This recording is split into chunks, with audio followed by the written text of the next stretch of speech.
Welcome back to the AR Curious podcast, featuring me, Doug, and I'm Brent. And we've done this collab project between Reptilia and Softly. I feel like we have a lot of shared interests, and today we're going to talk about the age-old Jeff Cooper concept of beware the man with one gun. Yeah, so the idea is if you had one rifle, or gun, I guess, what would it be? We're talking caliber, platform. I would go so far as to say brand. I think that it's worth noting that I don't know if I'd go so far as say brand, optic, and ammo that goes with it, like one complete system. I think that the original concept is irregardless of those things. Is irregardless a word? I don't know.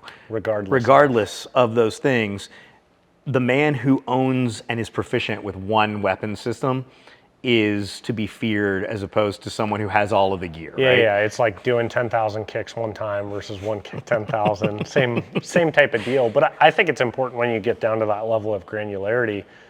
At least for me, that's how I build out. Like I build a gun that's got an optic, a ammo type, etc. So things that are important to you: reliability, accuracy, which is like performance, right? Yeah. Like both terminal and use in like at the user end, and then interchangeability, like functionality, like I don't know, like weight is probably the third biggest category that matters. Just because it's easier to carry. Yeah, it's when it's easier to carry, you're gonna carry it more is the theory. When it's insanely heavy, like you wouldn't want to carry a bench rest rifle. Is it bad that I have? So in this discussion, I feel as though the man with one gun, I'm gonna have to talk about two guns. I don't think it's bad, but you have to, for our conversation's sake, you got to pick one at some point. So I think from a practicality standpoint, in the 21st century, the only acceptable answer is going to be an AR platform. I think there's a debate though between 10 and 15. Well, and my second gun choice, if I'm debating on what I'm going to take, would be an L1A1. Oh, it would? Yeah. Do you have a ton of time with one? Yeah. Really? Yeah. From when you lived in Africa? So from when I lived in Zimbabwe, and then when I was working in Africa, I would always pick up an L1A1. What's funny is I loved that platform, and then I had a partner force that had all L1A1s, and I wanted fucking nothing to do. I mean, they're long. It was also, we're in a very urban environment, like in a city, and that's what their weapon I've never was. minded a long gun. So for me, I've never thought about it that way, in specifically not being useful in an urban environment. For me, it's like the ultimate bush gun. And I think one of the things that is a downside of the M4, the AR platform, is that it's so versatile and has so many accessories that you're tempted to kit it out with everything. And when you actually have to walk through the woods with your gun with all of these things hanging off it, it's just not easy to carry. Having a slick-sided gun with smooth plastic handguards and a smooth stock with just simple iron sights, with a solid caliber, 7.62 by 51, it's a really good go-to gun. The real downside of it is that you can carry less ammo because the mags are 20-round mags, and the weight to round ratio is it's not ideal. I want to center this around today. If you had to pick one gun, doing what you do, an M4, an AR-15 variant. It would be an AR-15 because as much as I like 5.56. Yeah, 5.56. I don't want to get what length and optic. I think that the 13.7 length gun is kind of the perfect length right now. Okay. I also wouldn't be mad at a 14.5. I prefer having feet per second over maneuverability. I just like to be able to shoot a little bit further. And so if I was going to carry a 5.56 gun, I would 100% be carrying 70 grain TSX ammo. If it was a longer gun and I could only get 77 grain, then I'd carry 77 grain. But hypothetically, let's say 70 grain TSX in a 13.7 gun, light profile, but ideally a Helix 6 precision, like a carbon fiber, which obviously we've got two of them right here. So you have, which one of these is yours? Are they both yours? These are both shotguns. Okay. They're both shotguns. So very similar to these though, is what you Yeah, I mean, honestly, I would think. you put like the offset red dot? So I have stopped. Or do you? I guess do you is a better question. I've stopped carrying. So I had 45-degree secondary sights on rifles for years. Now that I do a lot more shooting under nods, I will always have it at 90. Okay. Just because I like to have my low power variable optic. So when we're talking about the scope, I will always pick a low power variable optic. For me, having the ability to be at 1x for quick engagement, but then do positive target identification with a 8 or a 10x or even a 6x is important. So a low power variable optic as low as possible. Like I want it to be 154 or even lower if possible, just because I like having a solid cheek weld for body position. And then it is almost impossible to do passive aiming through nods with an low power. LPVO. Yeah, like you can't do it. Can't do it. So I'll stick a night vision compatible red dot on top, which is generally in the 2.26 inch And height. no laser on it? And I'll run a laser too. And a I mean, laser. if I had my druthers, I will have a laser, but using the laser, depending on the environment, like if I am using this in a known situation against an organized entity, I'm going to assume that they have night vision. And if I'm using it by myself, Well, so again, that's why I want to anchor it to today, because you're not fighting against any known entities. but the only people that I might fight against in the situation They have lasers. would be a known entity. That's fair. As we talked about this, I had in my mind, I was like, okay, I'm going to talk about the hypothetical. If I have to have one gun, here's what it is. And I realized I don't own that one gun currently, which makes that kind of an idiotic argument in my mind, because what you have is kind of what you're exercising, that one rifle theory. So for me, it's like a much different platform theoretically than it is in practice, if that makes sense. So what do you have and what would you want? So you know what I have. I have a decade old now. 16 inch. 16 inch. It's 5.56. 14.5 welded and pinned, 5.56, direct impingement gun made by Nordic Concepts or Nordic Components. Yarmo is kind of the man. Yeah, it's got a Geisley trigger in it. So Geisley flat trigger. It's got an aim point. Does it have an SSDA? Is that you have one of the SSDAs or do you have one of the SSAs? I think it's a SSA. Okay. I could be wrong. I put it in years ago. Yeah. And I got one of the SSDs just because I built a super light gun and I wanted to shoot it really fast. Yeah. And the SSD is awesome, but the SSA has been like my go-to I from Geisley for can't years. remember which one it is. Because SSAs were the ones that we got issued at work, so they're the ones that migrated into my personal gun. It might be an SSD. Yeah, I hear you there. No, I didn't buy the base rifle that was given to us, but I bought everything. I didn't buy the optics either. So on top of it, aim point with 3x magnifier. Do you like a magnifier? I do. Yeah, I pretty much always want a magnifier on Why? the gun. Target ID and then medium range engagements. Do you feel that 3x is enough for target ID? Yeah, I do. So I've taken shots at 550 with a ACOG, with a 4 power. So I don't feel like I'm giving up that much by going to 3 power to take a 500 meter shot. I did a full deployment with a ACOG that was like 3.25 magnification, and it, at the time felt like adequate target identification. But as LPVOs have become more prolific, I'm like, why wouldn't I want a 6? You know? So the trade-off for me between the two is that I cannot shoot any LPVO as fast in close as I can. A CCO. Yeah, like any regular old-fashioned red dot. And so I've got a ton of experience with this one rifle concept now. A lot of it honestly has been in Texas, because in Texas on high fence game ranches where I'm guiding a lot of people, I can do a lot of hog hunting, like a lot of shooting. I've shot a lot of hogs. Yep.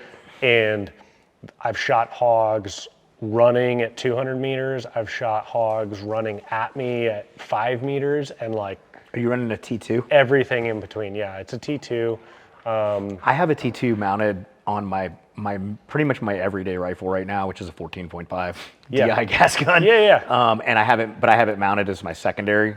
Okay. And that's what I shoot So I through my don't, I nods. don't like secondaries. I like an optic. For me, rifle or pistol has to have an ability to swap batteries without pulling it off. I don't want to have to mess around with the optic just to swap the battery. Like just pull it out, put it in. Yeah, bring her on over. She needs pets. But it's interesting because if you told me, hey, here's a credit card, go build the one rifle you're going to have, it's an AR-10, not an AR-15. Would you have it in 7.62 or 6.5 Creedmoor? 7.62. But here's the thing. The reason that I don't have that is because I actually shoot quite a bit and ammo is expensive. So when you look at 5.56 versus 308 for turning money into noise at the range, 308's like not in the conversation. Well, and driving, like you see the guys that shoot heavy metal, like two-gun stuff, and driving an AR-10, like is... Yeah, you can't get as fast. It's hard. Yeah. You got to be a big dude if you want to drive an AR-10. Yeah, and I'm not little, but it's still like I'm 6'2", 220. It's a lot of That's gun. still a shitload of gun. So when I think about it, I think the actual answer of what is your one gun that you grab off the shelf that you currently own is the answer. It's not this hypothetical. So for that gun, I have two very similar guns. I have a 16 and then I have a 10.5. The 10.5 is the Geisley copy and paste of my old work gun. That has mag pull backup iron sights. It always had the aim point on it.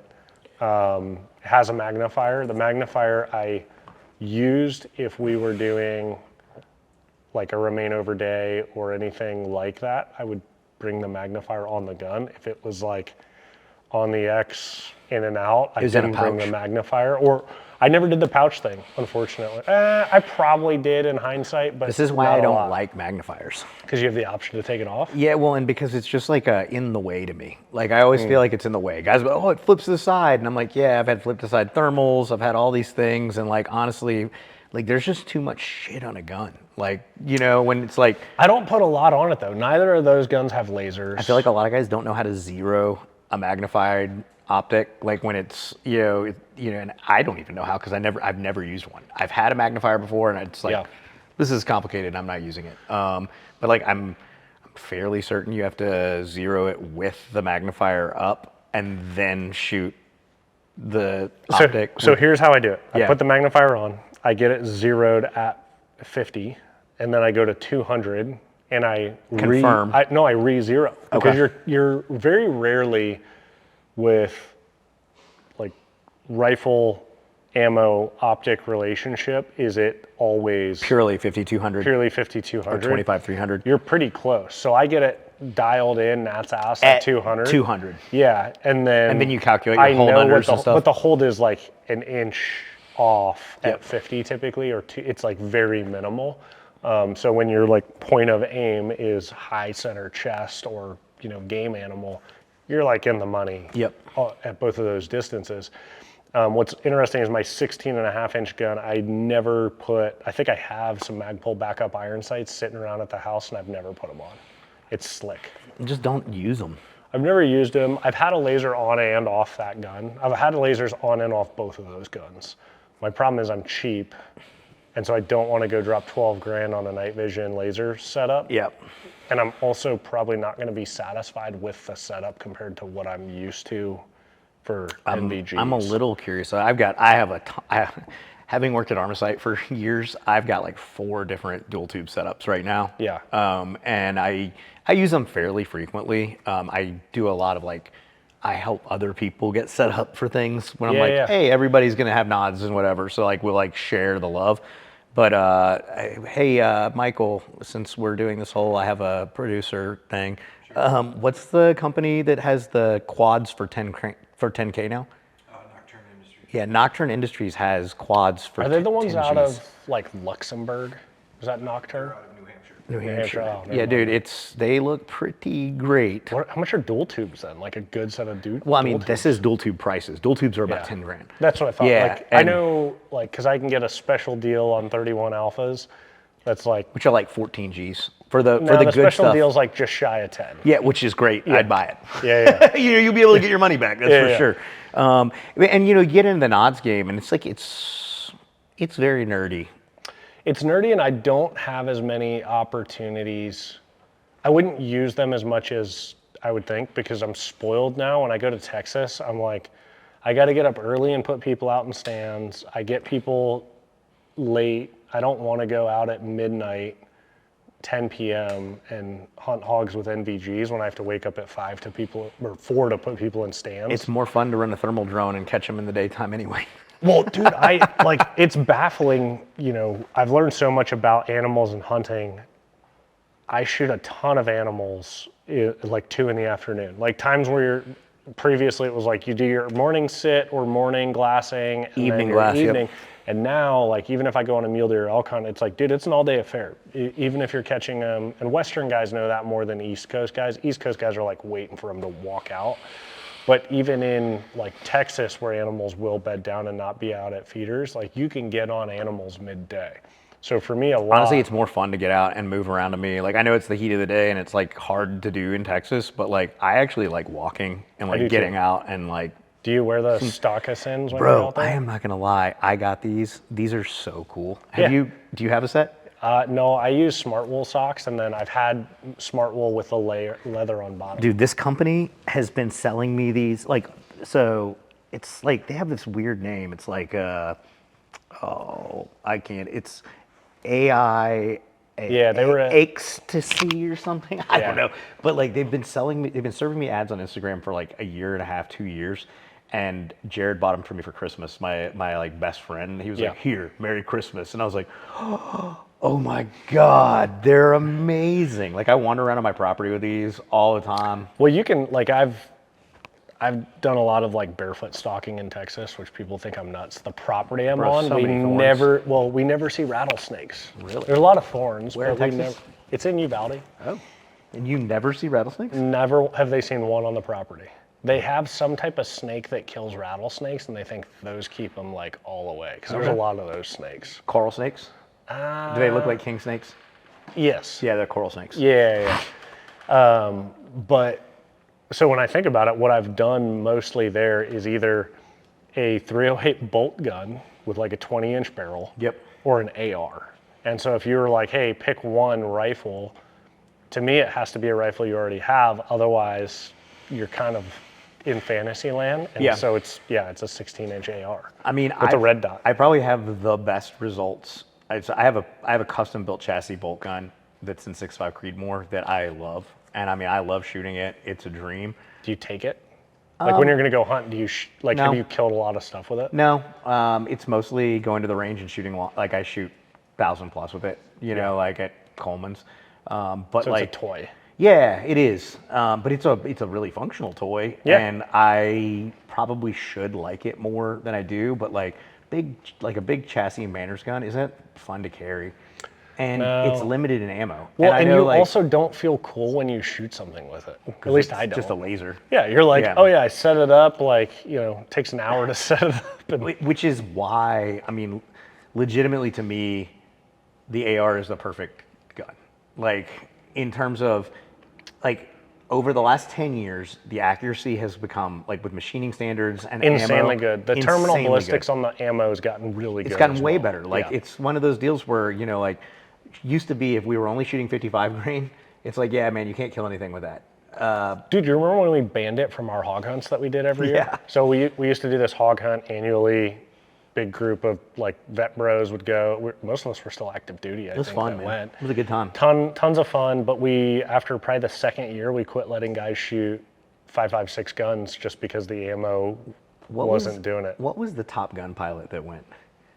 Joe? Joe. Yeah. Dude, coolest dude ever. Yeah, he was super cool. So I just love that while all of us were drinking beer and sitting in the hot tub, he was like sectioning out All dudes, and by the way. prepping all of his meat so that he could bring it home in a cooler because he didn't want to pay to have it processed. Yeah. He'd process his own meat. My favorite dude we would have was that SF colonel that would never show up with the same gun. His name was Bill. Oh, Bill. And he would buy like pawn shop rifles. You remember that? Yeah. Were you there? We left him out one year. He stayed out all day and brought no water. He Just only drink beer. brought beer Yeah. the whole day. And we Yeah. show up and he's like just in his underwear, his shirt's on his head.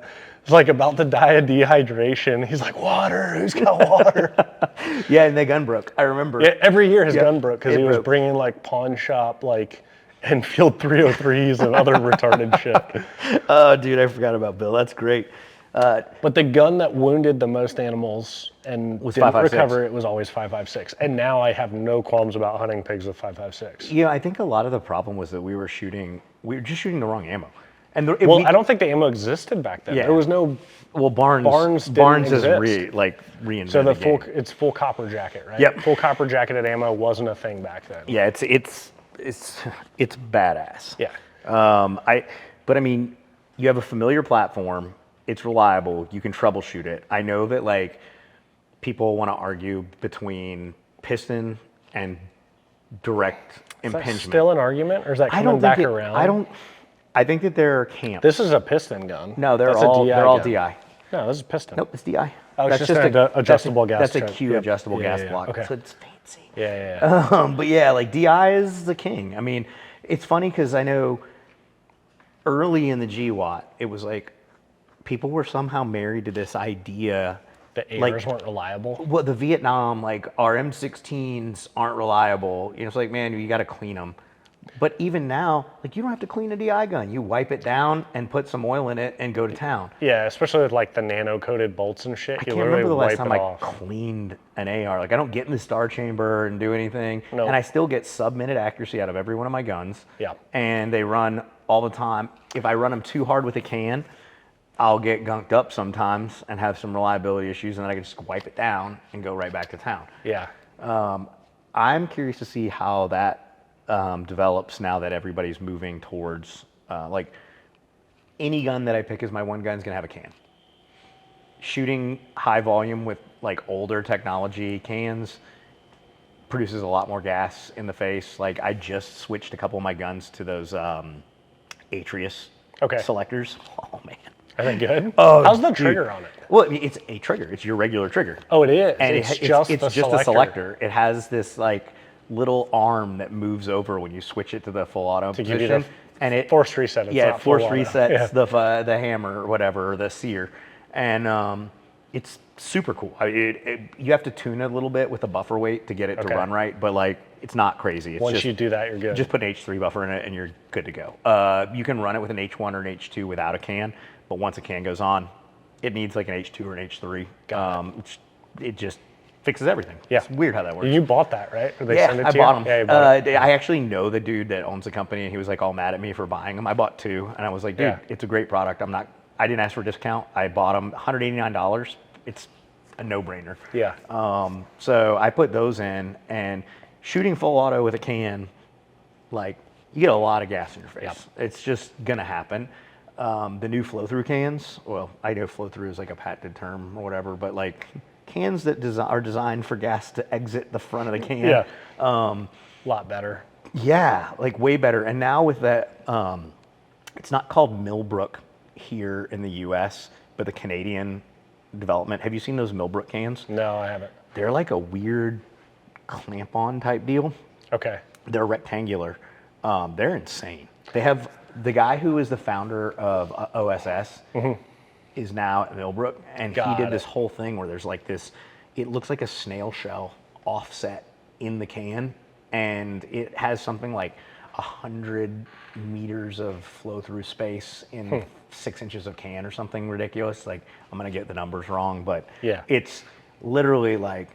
No gas in your face. And hardly any gas out of the front. Shoot it at shot. I didn't. A lot of people did. Okay. I talked with the guys that are bringing it to the United States. They just started up a separate entity, and they're like selling them now in the U.S. I've been behind on the can thing, but now there's no tax stamp and no wait times. Like I need to just load up on them. Even with all of the increased wait times, it's like a 500% increase in Form 4s to buy cans. Yeah. Because you still have to do the paperwork, and the ATF's still doing, like one of my buddies said it was like 11 days for 3 See, I did Form 4s. mine in a trust when I heard, you told me, you're like, dude, I'm getting cans like in 4 days now. Dude, 24 It hours. still took me 6 months Really? with a trust. So the next one I'm just gonna do myself. Just do your name. Yeah. I mean, I would say they're disposable, but they're really not. Like I've had a few baffle strikes in my original Surefire can that's like 17 years old now. Oh wow. Not even big baffle strikes. You can just see kind of like a little rounding, and I still run that can, and it's still great. I mean, it doesn't bother me. It's heavy. The new stuff's so light. Yeah, well, it's all titanium. Like everything from Q stuff, all of these cans are just like, I have the giant Silencer Co. I think 46M hybrid. I want to say. Is it like heavy as hell? No, it's titanium. Oh, okay. So it like weighs nothing. But I was like, I'm gonna get one can that can do like everything, which is stupid now that there's no tax stamps. Dude, Kevin, the Q Boys, brought out a can called the Tall Boy that shot this year. That is. Is it literally it's just long, like super long, but shooting that with subs, like 300 blackout with subs. Oh my God! It's like a video game. Dude, it's like you're shooting a suppressed 22, which is nothing, and it's crazy. Yeah, I want to put together a PCC for the kids, like a PCC with a can. Dude, I had 22 with a can. Like I've got two 22s with cans at the house, and they're fun for me to shoot. Yeah. Like the next Atrius trigger project will be a full auto 22, just because. Oh yeah. It's cheap and fun and gets the job done. Like 50 round drums and just. Dude, I want to see you do a full auto air gun, like 30 cal full auto. Why is an air gun not in your conversation for one rifle? Just can't stretch it far enough? I don't think so. One thing about these is like the life. We used to talk about shooting out barrels. Like I know it's not a thing anymore. I mean, it is, but it's so rare. I literally started to keyhole some stuff out of my Mark 12 for the first time. I don't know. Last time I was at the range, I noticed that there was a few oblong, and I was like, I don't know if it's the ammo or the barrel, but I'm like at the point where I'm like, maybe I need to do a barrel swap. But and they're cheap. I probably put 20,000 rounds through it, so it's like, it's kind Dude, of. That's the thing with that Nordic Components rifle. I have no idea what the round count is insanely high because I used to teach with that rifle. Yeah. So the round count is insane, but I have no fucking clue what it is. Like if you told me it was 10,000, I'd be like, oh, okay. If you told me it was 50,000, I'd say okay. And I mean, especially with like the Helix 6 barrels, where it's like I'm fairly certain my barrel life is infinite at this point. I mean, also parts are easily sourceable. They're no proprietary parts, so I can go and pirate parts off of any other AR, which is the most prolific gun in the United States. It's in the world. Yeah, most prolific in the world. In the world? Yeah. Nice. People used to argue like the AK was more reliable. I don't believe it. I've had more. So I was like I wouldn't say I was an AK guy. I shot an AK a lot for a decent amount of time, and I've had more issues with AKs than I have ARs. Most of the issues I've ever had with AKs are absolutely unmaintained AKs. But that's what you get. Yeah, but even like I have a, American AK that I've had issues with. The manipulation, like to me, the ergonomics of the AK are inferior. They're massively inferior. Even with modifications, like even when you have the short extended bolt release and the extended safety, it still sucks. Yeah. I'm not a fan. It's like when people are like, oh, what about like MP5s? I'm like, I don't like. They're fun. I really want an MP5 because it's fun. Yeah, like that's a fucking toy. But also like the fact that you don't have like a bolt lock back and I've got to reach up and re-rack it every time. Like it's kind of a pain. It's the same with like the 5.7 platforms. Like an MP7 is a really fun toy. It's not a combat weapon. If you have the means, as Ferris Bueller would say, to have 5 of them in the truck fully loaded and you're just sticking them through a porthole and dumping mags or whatever, like at 50 meters and in, cool. That's awesome. There's not a lot of guns that I've been super excited to come out, but the Palmetto State knockoff, whatever, the X57 I think is what it is. Have you seen this? Man, I can't get on board with any knockoffs that Palmetto State's doing because they've literally created like fanboy clone guns that I cannot picture are accurate or run. But the price is like... They're cheap and fun. It's a toy. When the Jackal came out, I was like, oh man, that looks pretty cool. Yeah, and then I was like, but I mean like they're... I want their knockoff MP7. Like as soon as that drops, I'm getting one. Is it 9 mil? No, it's going to be 5.7. It's 4.7, right? I think MP7s are 4.7. Michael, confirm. Yes, sir. They're 4.7? Yeah, so 4.7. Which, good luck finding ammo for that. Yeah. It's, going to be fun. It's going to be fun, but they're super fun as a toy. Yeah. Like insanely fun as a toy. it's like when people are like, oh, I want one of those, like a PS90 or whatever. I'm like, ugh, gross. I get the toy factor, but again, Yeah. like, yeah, It's not the totally one gun, gross. right? No, Like, it's so far from the one and when gun. we talk about these, it's like Magpul makes a 60 round drum that is 100% reliable. So if you want to do a force reset trigger and have a crew served gun that's mag fed, you've got one. Yeah. You know, like if you. Well, it wouldn't be crew serve then. It would just Oh be yeah, like I mean a a light squad, machine gun, like a basically. squad automatic Yeah, weapon. yeah. You know, like, but you've got all of this functionality in a platform that runs reliably, is super accurate. I mean, when I say I choose an L1A1, like the best I can hope from an L1A1 is like 4 minutes, maybe. Has that platform gotten better? Like you have a bunch of companies, not a bunch, you have a couple companies trying to make it a DSA thing makes again. some great.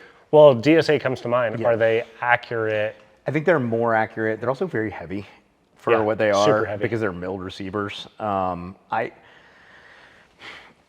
I Even don't the know. L1A1 was heavy. I don't know. I feel like it was pretty light. It was long and light. When was the last time you played with one? When I was 5 years ago. Yeah, That's a lot. But like if you had it side by side with one of these, they're pencil barrels, and you know the receiver might be heavy, but they're well balanced. So for me, like I see it as a good like all around. it's a really pleasant gun to shoot. Yep. I think most people don't realize Way that's better than really the G3. Yeah, no, the G3, it's like kicking you in the face every time you pull the Yeah. trigger. The thing that gets me too is in a lot of these conversations, the accuracy of the platforms was dictated, with accuracy and the range were both dictated by 143 ball, like the old, Yep. like Cold War era bulk ammo and battle packs of Portuguese ammo and stuff like that. Well- so shooting modern munitions through those guns probably increases their accuracy some, but we also have to understand that like the barrel technology, like it wasn't there. They were also cheap to produce, right? It Yep. was like, is that a stamped upper? They're mostly stamped? So they have this. It's got a stamped cover, but it's a milled lower receiver. It is. Yeah. Yeah. That was a gun for the masses too. Like it was a, Meant to be distributed throughout the free world. yeah, exactly. Also Africa Yeah. and Latin America. Yeah. I think they're best known for Africa, right? Yep. Like the Bush Wars made that a the thing. Rhodesians all had L1A1s. Yeah. Well, they had other platforms too. They had a lot of like AKs and It's crazy to me to think that the most popular pistol was either a high power or a star. I want to get a star. yeah, I've got a high power. I've got Yeah. like a weird thing I for high traded powers. 2 high powers that I had for nods back when I was retarded, and I was like, "This is a good trade." And I missed those Browning high powers. They had Bath party roll marks. Oh, they did. Yeah, you shouldn't have traded. No, I'm an those. idiot. Yeah, I'm aware. I would not have Yeah. traded those away. Oops. I have a few things there. Although I would probably trade it for something cooler. Yeah, you should have kept those. Stupid. Yeah, I don't have any. I got nothing cool like that anymore. Yeah, I have some cool stuff, but it's not guns. Yeah. Yeah. I have cool like souvenirs, but they're all very legal and they were okay. Yeah, mine are too. Yeah. The funniest one that I have is I have like a brick from Bin Laden's caves. Nice. Yeah. That's cool. One of my buddies has like 5 of them, and I was like, I wish I was smart enough to do that. To have gotten a bunch. Well, yeah, because now he's got 4 to trade for cool shit. Where it's like, hey, Dump want the a brick from 240 Bin Laden's ammo cave? and stack up on Yeah, bricks stick- from the cave. We're in trucks too, so there was like 0 penalty for stealing 4 bricks Dude, that's for funny. 4 more bricks. I just can't help but think, like, I know that there's a ton of platforms and there's a lot of guys that like different things. Like there's guys that are into table wars and that prefer bullpup design stuff. And I'm just like, man, cool. If you're really good at it and you train with it all the time, like, I get it. Maybe you like the thing, but how many people do you know that have table wars? Here's my issue with that is that you have a much smaller, from the Softlete days, we want big sample sizes for data. And so in the weird platforms, you have tiny sample sizes of data. So even an AR-10 that's way less prolific than the AR-15, you have a lot of data to know like what's reliable, what's not. There's more R&D involved. I would never pick an AR-10 for this reason. The AR-10, for some reason, has never been standardized like the AR-15 has. The AR-15, minus a few milling like differences in upper receivers and things, they're all the same. And buying a barrel for an AR-15 is you do not ever get the wrong barrel for an AR-15, but you have multiple different prints of an AR-10, And so like if I have an AR-10, if I have a Knight's gun, Yeah. there are tons of proprietary parts in an SR-25 that I have to get from a Knight's gun. So if it breaks down and I can't get them from Knight's, I can't get them at all. Yeah. Same thing with like an HK416. Like, oh, is it a good gun? Yeah, it's heavy. It's not my ideal, but it's certainly not worth the hype. But it's like a lot of other things, because it's more expensive. Everybody wants the most expensive thing, thinking it's like the best. Yeah. And if the cool guys are using it, then they want it as well. And it's like, look, man, we shoot what we're given. And the military procurement system is not the best system in which to get the best product. No, it's the opposite of that. Yeah. So like, you know, we grew to love the Beretta M9 because it was what we had and we learned to shoot. I never loved that until I got a custom one, and now I still like the Beretta M9. I love my Langdon Tactical Beretta. Like, I'm fully bought into the Beretta platform now. I think it's a great shooting pistol. The custom ones, the trigger's insane. They've always been reliable. I never had reliability issues with my M9s. I would carry a spare locking block. I've heard that, but I think that was also I've like broken quite a few. on old ones. They're all the ones I shot were So old. They I were was like just saying, rattling. all the ones we had were like fucking rattle traps because they were 20 years old, and God knows how many rounds through them and Shot no to service. shit. Yeah. I mean, do Yeah. you remember when they were replacing the broken slides with Centurion slides? Yeah. And you'd get one issued to you that wouldn't fit in your holster because it was like a broader slide design? Dude, there were like, and we had the 1911s in the Marine Corps, and so you would have some, it was like a Remington frame on a like Singer slide, nothing World matched. War II remnants. Yeah, literally. But Beretta has been different for me. I mean, I put 2,500 rounds through my Dude, they're great pistols. gun before I was like, I'm just gonna clean it because it's getting dirty, but like zero malfunctions out of that thing. I love that the conversation, which is beware the man with one gun, is highlighted that you don't need to beware of us at all. Because we have 48 guns, yeah. But I don't have, you have a shitload of guns. I don't have that many guns. I think it's interesting too, though. I gravitate towards the guns I like to shoot. So, like, I would say 90% of the shooting that I do is on an AR platform. Yeah, Like, I'm probably 70% Beretta, 30% AR. Well, you're shooting pistol. Yeah, a lot more. Yeah. Yeah. I think that I've always been a carbine dude. I shoot pistols because I have to. But, I mean, I've kind of regressed in the pistol game. Like, the pistols that I've owned over the years, like, I ramped up and bought some really one-off wild stuff for a while. And, you know, especially when I was trying to be a mediocre competitive shooter. Yeah. And I still have my custom 2011 that I love, that STI Executive. Yeah. I still love that pistol. It's probably one of It's sick, yeah. it's one of my favorite pistols. But I shoot a Glock. Or I shoot my SIG P365 because it's what I carry. Interesting. So, like, if I go to the Not range... afraid of it getting you? So I don't think 365s have issues. Oh, it's the 360. Yeah, the 320s. Or The 320 320s rather, have yeah. issues, or maybe have issues. Yeah. I don't know. Allegedly. I do think it's funny that the most They definitely notable have issues. incidents, I've seen the range footage of them going off.